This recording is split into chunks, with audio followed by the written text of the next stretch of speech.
battling a super sea beast and its killer sword. Fast! All ahead full! All ahead full! Oh, what a fish! Okay. Making a lot of lines. Wrestling a whopper ray with a venomous whip. Be careful of the sting, eh? Wrangling 600 volts of electrifying eel.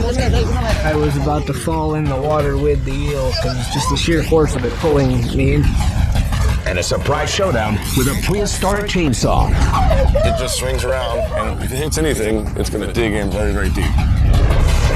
In extreme encounters of angler versus mega predator, these underwater hunters wield lethal arsenals. It's Hooked, Deadly Weapons. Oh my god.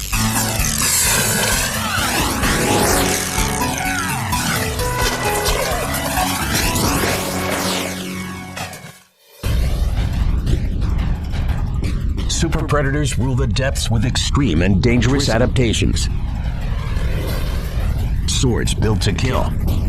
Flesh-spearing venom barbs. Electric charges strong as tasers. Beyond biting teeth, these are the killer arsenals of the deep.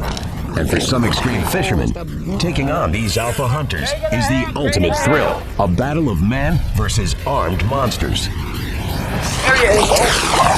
Whoa! The ocean's alpha hunters have ancestors ripped from science fiction with deadly weapons to match. Meet the monstrous golden beat the first floating of history.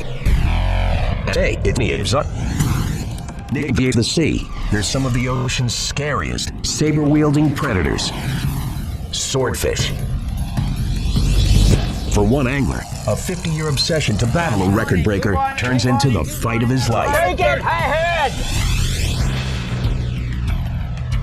May 27th, 2003, the Bay of Islands, northern New Zealand. In one of the most remote fishing meccas on Earth, devoted amateur angler Jerry Garrett sets out with his fishing buddy Jeff Stone and Jeff's girlfriend Heather. Their target? Whopper swordfish. Since Jerry's first swordfish catch in 1950, fish on Earth. Very powerful fish, and one that is the quest of every big game. It has all the characteristics of almost impossibility. It's a cross between a marlin and a big bluefin tuna. Combine the two and then give it a dose of steroids and a 6-month course in the gym, and then put a hook in it and try to stop it.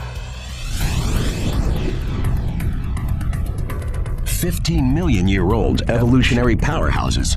Swordfish can grow nearly 15 feet long, weighing almost 3/4 of a ton. Fast as cars, they can swim up to 50 miles an hour. But their most fearsome weapon is their sword-like snout. This jagged, jutting blade is actually an extended jawbone. Stretching about 1/3 of a swordfish's body length, their lethal bills can jut as long as 5 feet. With a rounded tip, the blade's topside flattens out much like a bird's beak, creating sharp edges. Incredibly, swordfish have no teeth. To hunt, they rely entirely on their swords. Basically swimming into a group of fish, slashing it from side to side, and any of the fish may become stunned or cut or injured like that, at which point the swordfish can swim back and eat at its leisure.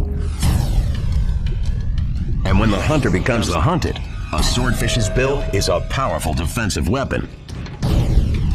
If you're a shark trying to attack a swordfish and you're getting slashed and stabbed at, then you're going to think twice about attacking.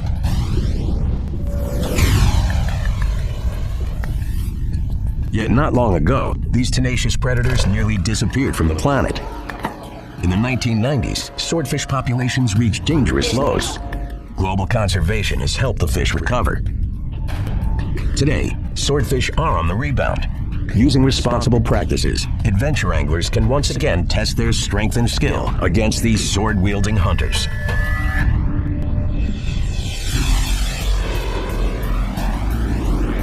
Now, in the boat, Jerry Garrett and his team head deeper into swordfish territory. Come on, you old bugger, get the thing in. They catch local skipjack for bait. You ready? Ready. To reach a swordfish lair, Jerry targets an area more than 1,500 feet below the boat. You're getting close to the stern, Jeff. You'll see how when you get to 500. How deep is it on the gauge? 500. No, we've stopped. Something's happening. Okay. He feels a powerful tug. I got him hooked now. It's a bite. I lost all the weight. From the weight and pull of it, Jerry thinks it's a swordfish. Pull your drag up and make one. The angler jumps into the fighting chair. Fast. All ahead full. All ahead full. This is getting awful close. Heather works frantically, trying to get baited lines out of the way. Okay, let's get this other bait up out of the water. But the catch has other plans. Something's wrong. I don't have enough weight on Towards it. the boat. Quick, we don't want it under the boat. Take it ahead. Take it I've got ahead. the other line out of the boat. Take it ahead. Wait, come on. Jerry's plan is to tire the fish. Yet as he fights, the angler worries the fish may tire him. The fish was very strong. The difficulty of landing them after a period of time, having the stamina to stay with the fight. Stamina is only one of Jerry's worries. At any moment, the fish could slash the line with its blade. The leader is, of course, very taut at that point because of the amount of pressure that I had on the line. So it made an easy target to be sawed through. Keep going, Jerry. Keep going. Keep going. As the fisherman fights to stay hooked, he has no idea how big his catch is. Jerry and his team managed to keep the taut fishing line intact. Okay, we got the double. Yeah, he's giving it up. He's just floating around. He's just sitting there. But now, deep into hour 13, Jerry's struggling to stay alert. Incredibly, the exhausted angler reels against the fish for another hour and 20 minutes. He still hasn't had a glimpse of his powerful opponent in the flesh. Then, in a sudden burst, an enormous sword slices through the water. Holy guacamole, what a fish! The team is stunned. Oh, what a fish! It's the biggest swordfish any of them have ever seen. Keep going. Long ways to the nylon. Its slashing weapon is close enough to touch. Give me the gaff, Heather. Give me the gaff. All right, give me the gaff. Give me the gaff. Holy guacamole! That's when things were very exciting and yelling, and I got out of the chair, unbuckled myself from the fishing tackle, and grabbed the sword. Grabbing hold of a swordfish bill is extremely dangerous. In addition to flesh-cutting bony edges, swordfish bills are covered in septic bacteria. Jerry's ultimate catch is in reach. But the real battle against the swordfish and its deadly weapon has just begun. The fish swung the head and knocked me across the cockpit into the side. Got it. Oh! I just sat there and said, "Oh, I'm not going to try that again." Seeing it up close, the whopper billfish stretches longer than a surfboard. He's big, all right. Jerry thinks it may be a record breaker, Let's get out of here. but it's too large and dangerous to pull on board. Clean it off. The team decides to tow it to the nearest harbor. Steaming into their home port, Jerry's 50-year obsession is at stake. We came into the wharf with my flag flying that I bought in 1959 when I caught my first swordfish. And we proceeded with the weigh-in process. The catch stats are stunning. The swordfish weighs 813 pounds, stretching 12.8 feet long. It's a world record. To be able to actually land one of some size is a feat that very few worldwide big game anglers have accomplished. 14 hours and 20 minutes behind those controls was really a lot longer than I wanted to be there, but just great. Just mind-blowing.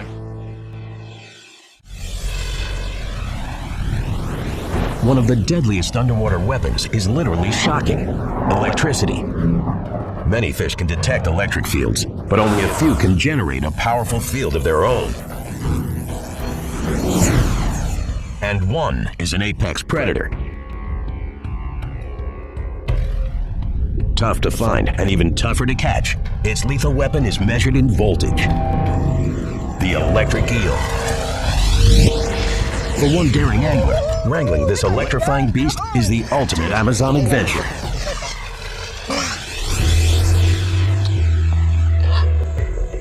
May 15th, 2010.